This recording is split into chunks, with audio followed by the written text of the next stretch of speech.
இங்க கவனிங்க, இயேசு சொல்லுகிறார், நான் பிதாவிலும் பிதா என்னிலும் இருக்கிறதை நீங்க விசுவாசிக்கிறது இல்லையா?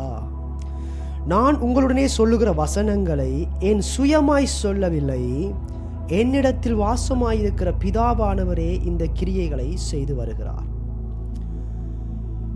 நாங்கள் ஆராதிக்கிற நம்முடைய தேவன் எப்படிப்பட்டவர் என்கிறதை நாங்கள் சரியாக புரிந்து கொள்ள வேண்டும். தேவனை குறித்து ஒரு சரியான அறிதல் எங்களுக்கு உண்டாயிருக்க வேண்டும். நாங்கள் ஆராதிக்கிற நம்முடைய தேவன் பிதா, குமாரன், பரிசுத்த ஆவியாகிய ஒரு திரியேக தேவனை நானும் நீங்களும் ஆராதிக்கிறோம். இன்றைக்கு அநேகர் நினைத்துக் கொண்டிருக்கிறாங்க, ஒரு நபர் 3 விதமாய் செயல்படுகிறார். அவர் பிதாவாய் செயல்படுகிறார், இயேசுவாய் செயல்படுகிறார், பரிசுத்த ஆவியானவராய் செயல்படுகிறார். இப்படித்தான் இன்றைக்கு அநேக தேவனுடைய பிள்ளைகளுடைய சிந்தையிலே அவர்கள் புரிந்து கொண்டிருக்கிறதான காரியம். விசுவாசிக்கிறேன், பரிசுத்த ஆவியானவர் நிச்சயமாய் உங்களோடு கூட பேசுவாராக. நம்முடைய தேவன் ஒன்றான தேவன், ஒரே தேவன். ஆனால் அவர்கள் 3 நபர்கள், பிதா, குமாரன், பரிசுத்த ஆவி. இந்த 3 பேருமே ஒருமைப்பாட்டிலே ஒன்றாக வாசம் பண்ணுகிறார்கள். இங்க இயேசு சொல்லுகிறார், நான் தனியே இல்லை, நான் சுயமா ஒன்றும் செய்யல, பிதாவானவர், பிதா அப்படின்னு சொல்லி இயேசு பிதாவை இங்கே வெளிப்படுத்துகிறார். இயேசு இந்த பூமியில வாழ்ந்த நாட்கள்ல தன்னை பிதாவுக்கு சமமாய் அவர் சொல்லுகிறார். அப்பொழுது அவர்கள் எல்லாரும் இயேசுவோடு கூட முரண்படுகிறார்கள். இந்த யோவான் 14வது அதிகாரத்திலே நீங்கள் வீடுகளில் முடியுமானால் இன்றைக்கு நீங்கள் நித்திரைக்கு போவதற்கு முன்பதாக இந்த அதிகாரம் முழுவதையும் நீங்கள் வாசியுங்கள். நான் உங்களுக்கு அன்பாக கேட்டுக்கொள்கிறேன். இந்த யோவான் 14வது அதிகாரத்தை முழுவதுமாக வாசித்து விட்டு நீங்கள் நித்திரைக்கு போங்கள். பரிசுத்த ஆவியானவர் அதிலிருந்து உங்களோடு கூட பேசுவார். இங்கே இயேசு சொல்லுகிறார், இயேசு பிதா. இங்க 2 பேரை நீங்க பார்க்கலாம். நாங்கள் வாசிச்ச வசனத்தில் 16வது வசனத்தை வாசிங்க. நான் பிதாவை வேண்டிக் கொள்ளுவேன், அப்பொழுது என்னைக்கும் உங்களுக்கு உங்களுடனே கூட இருக்கும்படிக்கு சத்திய ஆவியாகிய வேறொரு தேற்றவாளனை உங்களுக்கு தந்தருள்வார். பாருங்க, நான் பிதாவை வேண்டிக் கொள்ளுவேன், அப்பொழுது என்றென்றைக்கும் உங்களுடனே கூட இருக்கும்படிக்கு சத்திய ஆவியாகிய வேறொரு தேற்றவாளனை அவர் உங்களுக்கு தந்தருள்வார். வேறொரு தேற்றவாளனை அவர் உங்களுக்கு தந்தருள்வார். இங்க நீங்க 3 நபர்களை நீங்க பார்க்கலாம். பிதா, குமாரன், பரிசுத்த ஆவி. பிதா, குமாரன், பரிசுத்த ஆவி. இந்த 3 நபர்கள் ஒன்றாக செயல்படுகிறார்கள், ஒருமைப்பாட்டிலே ஒன்றாயிருக்கிறார்கள். இவர்கள் தான் நம்முடைய தேவன், திரியேக தேவன், ஒன்றான மெய் தேவன். இந்த கடவுளைத்தான் நானும் நீங்களும் ஆராதிக்கிறோம். பிதா, குமாரன், பரிசுத்த ஆவியானவர். இந்த ஒரு தெளிவு, இந்த ஒரு வெளிப்பாடு உங்களுக்கு இருக்கணும். பிதாவாகிய தேவன் தம்முடைய ஒரே பேரான குமாரனை எங்களுக்காக அனுப்பி எங்களை ரட்சித்திருக்கிறார். இப்ப தம்முடைய பரிசுத்த ஆவியானவரை நமக்கு கொடுத்து நம்மை வழி நடத்துகிறார். யோவான் 17வது அதிகாரம் 23வது வசனத்தை ஒரு வாசிங்கள் பார்க்கலாம். புதுமைப்பாட்டில் அவர்கள் தேறினவர்கள் இருக்கும் படிக்கும் என்னை நீர் அனுப்பினதையும் நீர் என்னில் அன்பாய் இருக்கிறது போல அவர்களும் அன்பாய் இருக்கிறதையும் உலகம் அறியும் படிக்கு நான் அவர்களும் நீர் என்னிலும் இருக்கும்படி வேண்டிக் கொள்ளுகிறேன். அடுத்த வசனத்தை வாசிங்க சிஸ்டர். பிதாவே, உலக தோற்றத்துக்கு முன் நீர் என்னில் அன்பாய் இருந்தபடியினால் நீர் எனக்கு தந்த என்னுடைய மகிமையை நீர் எனக்கு தந்தவர்கள் காணும்படியாக நான் எங்கே இருக்கிறேனோ அங்கே அவர்களும் என்னுடனே கூட இருக்க விரும்புகிறேன். இங்க பாருங்க, இங்க இயேசு சொல்லுகிறார், ஒருமைப்பாட்டில் அவர்கள் தேறினவர்களாய் இருக்கும்படிக்கு தம்மை போல. எப்படி பிதா, குமாரன், பரிசுத்த ஆவியாகிய தேவன் ஒருமைப்பாட்டிலே ஒன்றாய் இருக்கிறார்களோ, நீங்கள் அதை பார்க்கலாம். 22வது வசனத்தில் வாசிச்சீங்கன்றால், நாம் ஒன்றாய் இருக்கிறது போல அவர்களும் ஒன்றாய் இருக்கும்படிக்கு அப்படின்னு சொல்லி இயேசு சொல்லுகிறார். நாம் ஒன்றாய் இருக்கிறது போல. யார் அந்த நாம்? பிதா, குமாரன், பரிசுத்தாவியாகிய நாம் என்று சொல்லுகிறார் பாருங்க. நாம் ஒன்றாயிருக்கிறது போல, நாம் ஒன்றாயிருக்கிறது போல. ஏன் அங்கே பன்மையிலே நாம் என்று சொல்லப்படுகிறது? பிதா, குமாரன், பரிசுத்தாவி, மூன்று பேர் ஒன்றாயிருக்கிறாங்க, ஒன்றாய் செயல்படுகிறாங்க. இதுதான் நம்முடைய திரியேக தேவன். எனக்கு பிரியமான தேவனுடைய பிள்ளைகளே, இந்த திரியேக தேவன் எப்படி அந்த ஒருமைப்பாட்டிலே ஒன்றாய் இருக்கிறாரோ அதே போல நாங்களும் அந்த ஒருமைப்பாட்டிலே ஒன்றாய் இருக்கும்படிக்கு இயேசு இங்கே ஜெபம் பண்ணுகிறார். இந்த திரியேக தேவன் எப்படி இருக்கிறாரோ அதே போலதான் தேவன் மனுஷனையும் சிருஷ்டித்திருக்கிறார். நீங்கள் ஆதியாகமம் 1வது அதிகாரத்திலே, பின்பு தேவன் தமது சாயலாகவும் தமது ரூபத்தின் படியையும் மனுஷனை உண்டாக்குவோமாக. பின்பு தேவன் நமது சாயலாகவும் நமது ரூபத்தின் படியையும் அப்படின்றார். ஏன் நமதுன்றாரு? நமது ஒரு பன்மையில எங்க சொல்லப்படுகிறது. பிதா, குமாரன், பரிசுத்தாவியாகிய அந்த திரியேக தேவன் 3 பேர் ஒன்றாயிருக்கிறார்கள். அந்த ஒருமைப்பாடு ஒன்றாயிருக்கிறது போல அதே சாயல்ல தான் எங்களையும் அவர் உண்டாக்கி இருக்கிறார். இன்றைக்கு அவருடைய சாயல்ல உண்டாக்கப்பட்ட மனிதர்களாகிய நாங்கள், எங்களுக்கு ஒரு நல்ல குடும்பத்தை கொடுத்திருக்கிறாரு. கணவன், மனைவி, பிள்ளைகள் என்று சொல்லி நல்ல ஒரு குடும்ப அமைப்பை கொடுத்திருக்கிறாரு. இந்த பூமியில் நல்ல உறவுகளை கொடுத்திருக்கிறாரு. நல்ல சபையை கொடுத்திருக்கிறாரு. ஆவிக்குரிய தகப்பன், தாய், நண்பர்கள், இப்படி அநேக உறவுகளை தேவன் கொடுத்திருக்கிறார். ஏன் தெரியுமா? தேவன் உறவாகவே இருக்கிறார். பிதா, குமாரன், பரிசுத்தாவியாகிய அந்த உறவு, அதை யாருமே பிரிக்க முடியாது. அதை யாரும் பிரித்து பேச முடியாது, பிரித்தும் பார்க்க முடியாது. பிரியாத ஒரு உறவு, அதுதான் நிரந்தரமான ஒரு உறவு. உறவாகவே இருக்கிற தேவன் இந்த உறவுக்காகவே மனிதனை உண்டாக்கி இருக்கிறார். எப்படி அவர்கள் அந்த ஒருமைப்பாட்டிலே ஒன்றாய் இருக்கிறார்களோ அதே போல நாங்களும் இந்த உறவிலே ஒன்றாய் இருக்கும்படிக்கு தேவன் விரும்புகிறார். இயேசு சொன்னார், நீ கண்ணால் பார்க்கிற உன்னுடைய சகோதரனிடத்தில் நீ அன்பு கூறல் என்று சொன்னா, கண்ணால் காணாத தேவனிடத்தில் எப்படி அன்பு கூறுவாய்?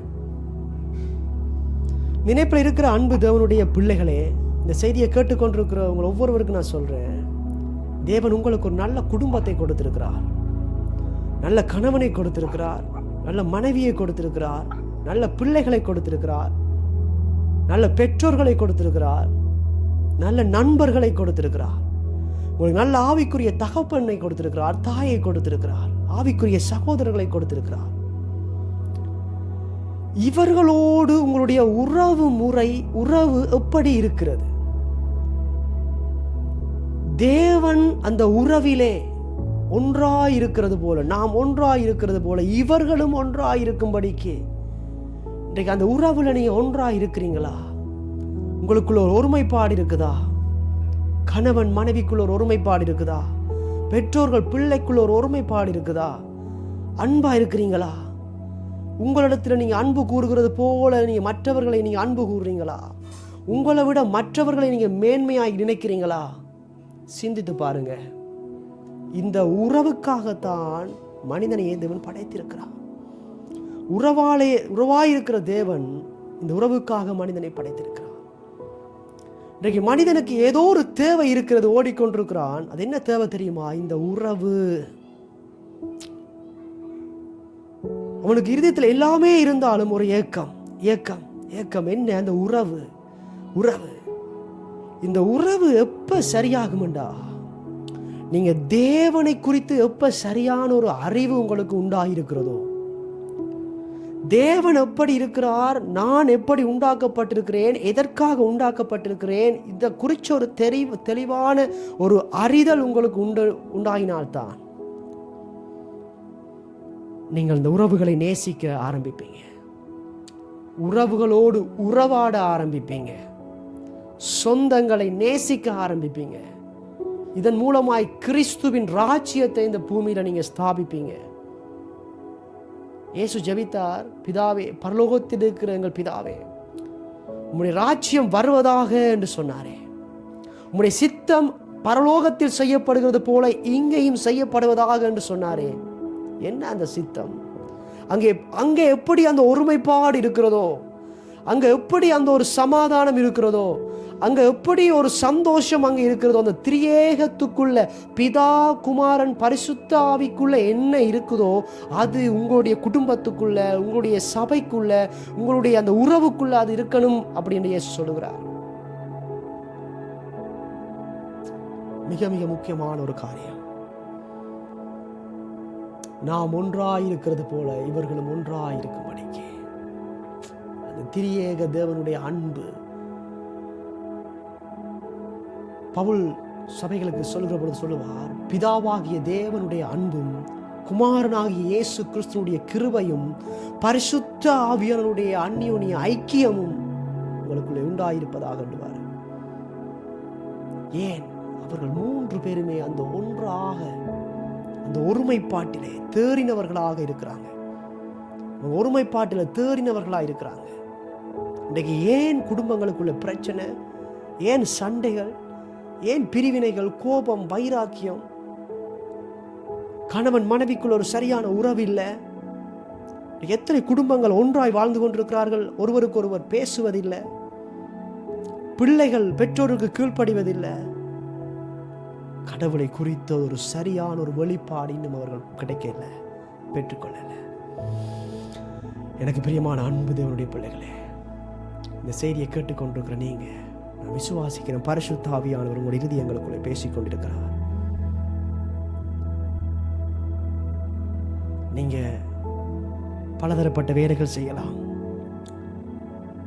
பெரிய பெரிய பதவிகளில் கூட இருக்கலாம், சபைகளில் ஊழியம் கூட நீங்க செய்யலாம். ஆனால் இந்த உறவுகளை நீங்க சரி செய்யலன்னு சொன்னால், தேவனோடும் உங்கள் குடும்பத்தோடும் உங்களுக்கு தேவன் கொடுத்த அந்த உறவுகளோடு அந்த உறவு சரியா இல்லைன்னு சொன்னா, நீங்க எதை செய்தாலும் அது பூரணமாயிருக்காது, அது சம்பூர்ணமாயிருக்காது. அங்க ஒரு வெறுமை இருந்து கொண்டே இருக்கும். எப்ப அது பூரணமாகும் என்று சொன்னால், நீங்க தேவனோடு அந்த உறவை கட்டி எழுப்பிக் கொண்டு, தேவன உறவை கட்டி எழுப்புகிறவன் சக மனிதர்களோடும் அந்த உறவை கட்டி எழுப்புவான். நீங்கள் எவ்வளவு பெரிய ஊழியத்தை வேணாலும் செய்யலாம், எவ்வளவு பெரிய பதவிகளில் வேணாலும் இருக்கலாம். ஆனால் இந்த உறவை நீங்க சரி செய்யலன்னு சொன்னால், உங்க குடும்பத்துக்குள்ள, உங்க உறவுகளுக்குள்ள, சொந்தங்களுக்குள்ள, சபைக்குள்ள இந்த உறவு சரியாகலன்னு சொன்னால், நீங்க செய்கிற எல்லாமே வீணாகிவிடும். கணவன் உங்க மனைவிக்கு தெரியாம நீங்க செய்கிற காரியங்கள், மனைவி உங்க கணவனுக்கு தெரியாம செய்கிற காரியங்கள், பிள்ளைகள் பெற்றோருக்கு தெரியாம செய்கிற காரியங்கள், இப்படி நீங்க செய்கிற இந்த காரியங்களுக்குள்ள ஒரு தேவனுடைய ஜீவனை நீங்க பார்க்க முடியாது. அங்க ஒரு ஆசீர்வாதத்தை, நன்மையை பார்க்க முடியாது. எப்ப நீங்க இந்த ஆசீர்வாதத்தை, நன்மையை பெற்றுக்கொள்ள முடியும்டா எப்ப நீங்க இந்த ஒருமைப்பாட்டுக்குள்ள நீங்க கடந்து வருகிறீர்களோ, தேவன் வைத்திருக்கிற அந்த ஒழுங்குக்குள்ள. இதை கேட்டுக்கொண்டிருக்கிற கணவன்மாருக்கு நான் சொல்றேன், தேவன் குடும்பத்துக்கு உங்களை தான் தலைவராய் நியமித்திருக்கிறார். உங்க குடும்பத்துக்கு நீங்க தான் தலைவர்கள். உங்களுக்கு கிறிஸ்து தலையாயிருக்கிறார். நீங்கள் பொறுப்பாக செயல்பட வேண்டிய இடத்துல நீங்க செயல்படணும். நீங்கள் செயல்பட தவறுகிற பொழுது உங்களுடைய மனைவி, பிள்ளைகள் தடுமாறுவார்கள். அங்கே நீங்கள் பிசாசுக்கு இடம் கொடுக்கிறீர்கள். நீங்க உங்க குடும்பத்தை கவனிக்க வேண்டும். குடும்பத்தின் ஒவ்வொரு பொறுப்புகளையும் பொறுப்படுத்தி நீங்கள் செய்ய வேண்டும். சிலர் சொல்லுவார்கள், என் மனைவிக்கு எல்லாமே தெரியும், என் மனைவி எல்லாமே செய்வா, அவ எல்லாமே செய்யட்டும், செய்யறவாக இருக்கட்டும், ஆனால் நீங்க செய்ய வேண்டிய உங்களுடைய பொறுப்பை நீங்க தான் செய்யணும். குடும்ப தலைவர்களுக்குரிய பொறுப்பு. நீங்க பொறுப்பெடுக்காம போகிற நேரத்தில் அங்கே பிசாசு அங்கே நுழைகிறான். தேவன் ஒரு ஒழுங்கை வைத்திருக்கிறார். சபைக்கு கிறிஸ்து தலையாயிருக்கிறது போல குடும்பத்துக்கு கணவன் தலையாயிருக்கிறார். நீங்க கிறிஸ்துவினிடத்தில் இருந்து ஆலோசனைகளை பெற்று, அவர்கிட்ட இருந்து வெளிப்பாடுகளை பெற்று உங்களுடைய குடும்பத்தை நீங்க வழி நடத்துகிறவர்களாய் நீங்க இருக்க வேண்டும்.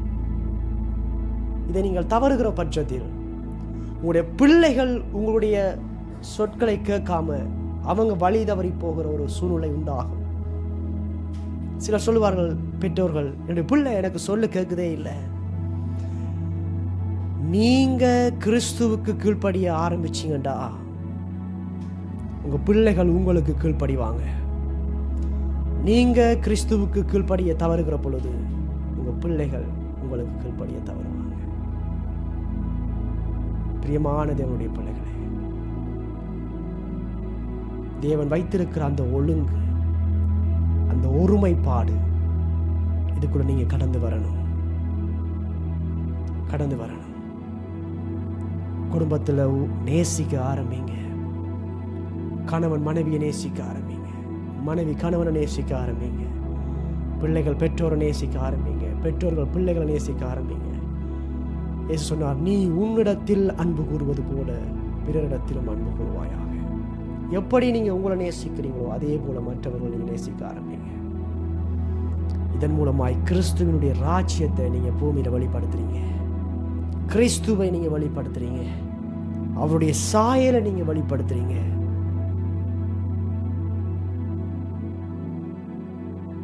இதன் மூலமாய் தேவனுடைய நாமம் மகிமைப்படும். இதை நீங்க செய்யாம, இந்த அன்பை வெளிப்படுத்தாம, இந்த அன்பு உங்களுக்குள்ள இல்லாம, இந்த திரியேக தேவனுடைய ஒருமைப்பாடு உங்களுக்குள்ள இல்லாம நீங்க எதை செய்தாலும் அதுல ஒரு மகிமையை நீங்க பார்க்க முடியாது.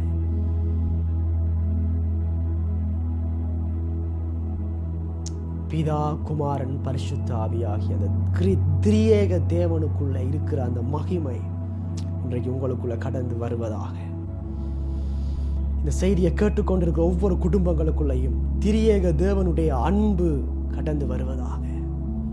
இந்த செய்தியை கேட்டுக்கொண்டிருக்கிற ஒவ்வொரு நபர்களுக்குள்ளையும் இயேசு கிறிஸ்துனுடைய கிருபை பெருகுவதாக என்று சொல்லி நான் சொல்லுகிறேன். பரிசுத்த ஆவியானவருடைய ஐக்கியம், அந்த ஒருமைப்பாடு இவர்களுக்குள்ளே உண்டாகட்டும். நான் உங்களுக்காக ஜெபிக்க விரும்புகிறேன். பிதாவே, இந்த செய்தியை கேட்டுக்கொண்டிருக்க ஒவ்வொரு பிள்ளைகளுக்காக நான் ஜெபிக்கிறேன். எப்படி நம்முடைய திரியேக தேவன் பிதா, குமாரன், பரிசுத்த ஆவியானவராய் அந்த ஒருமைப்பாட்டிலே இயேசு சொன்னது போல நாம் ஒன்றாய் இருக்கிறது போல இவர்களும் ஒன்றாய் இருக்கும்படிக்கு இதை செய்தியை கேட்டுக்கொண்டிருக்க ஒவ்வொரு நபர்களும் குடும்பங்களோடு, கணவன் தன்னுடைய மனைவியோடு, பிள்ளைகளோடு, மனைவி தன்னுடைய கணவன் பிள்ளைகளோடு ஒருமைப்பாட்டிலே ஒன்றாய் இருப்பதற்கு அப்பா உம்முடைய அன்பு இவர்களுக்குள்ளே பெருகட்டுக்கும். இயேசு கிறிஸ்துடைய கிருபை இவர்களுக்குள்ளே உண்டாகட்டுக்கும். பரிசுத்த ஆவியானவரே இவர்களை வழி நடத்தட்டுக்கும். உம்முடைய பிள்ளைகளை உம்முடைய கரத்தில் ஒப்புக் கொடுக்கிறேன். இவர்கள் கேட்ட இந்த ஜீவனுள்ள வார்த்தை இவர்களுடைய வாழ்க்கையிலே கிரியை செய்யும்படியாக நான் ஜெபிக்கிறேன். உம்மை குறித்து இன்னும் அறிந்து கொள்ளட்டும் அப்பா. உம்மை குறித்து அறிகிற அறிவினாலே இவர்களுக்கு கிருபையும் சமாதானமும் பெருகட்டுக்கும். பிதாவாகிய தேவனையும் ஒன்றான மெய்தேவனாகிய உம்மையும் நீர் அனுப்பினவருமாகிய இயேசு கிறிஸ்துவையும் அறிவதே நித்திய ஜீவன். உங்களை குறித்து இன்னும் அறியட்டும் அப்பா. அவரை குறித்து நீங்க அறிய அறிய அவருக்குள்ள என்னென்ன நன்மையெல்லாம் இருக்குதோ அதெல்லாம் உங்களுக்குள்ள கடந்து வரும். பிதாவே, உமக்குள்ள இருக்கிற அந்த நன்மைகள், திரியேக தேவனுக்குள்ள இருக்கிற அந்த ஆசீர்வாதங்கள், அந்த அன்பு, அந்த சமாதானம், அந்த சந்தோஷம் இந்த செய்தியை கேட்டுக்கொண்டிருக்கிற ஒவ்வொரு குடும்பங்களுக்குள்ள கடந்து வருவதாக. குடும்பங்களுக்குள்ள இருக்கிற பிரிவினைகள், பிரச்சனைகள் இயேசுவின் நாமத்தில் நீங்கட்டுக்கும். வியாதிகள், வறுமைகள் இயேசுவின் நாமத்தினாலே நீங்கட்டுக்கும். இவர்களுக்குள்ள ஒரு சமாதானம் உண்டாகட்டுக்கும், ஒரு செழிப்பு உண்டாகட்டுக்கும். உடைய பிள்ளைகள் சாட்சியான ஒரு வாழ்க்கை வாழுவார்களாக. பிதாவே, இவர்கள் இன்னும் உம்மை அதிகமாய் நேசிக்க முழு இருதயத்தோடு, முழு ஆத்துமாவோடு, முழு மனதோடு உம்மிடத்திலே அன்பு கூற, அதே போல தங்களை தாங்கள் நேசிக்கிறது போல பிறரையும் நேசிக்கிற ஒரு இருதயம் இவர்களுக்குள்ளே உண்டாகட்டும். இந்த நேரத்தில் யாரெல்லாம் காயங்களோடு, மனதிலே வேதனையோடு, குழப்பங்களோடு இருக்கிறார்களோ இயேசுவின் நாமத்தினாலே இவருடைய இருதயங்கள் குணமடையட்டுக்கும். இருதயத்தின் காயங்கள் சுகமாகட்டுக்கும் இயேசுவின் நாமத்தினாலே.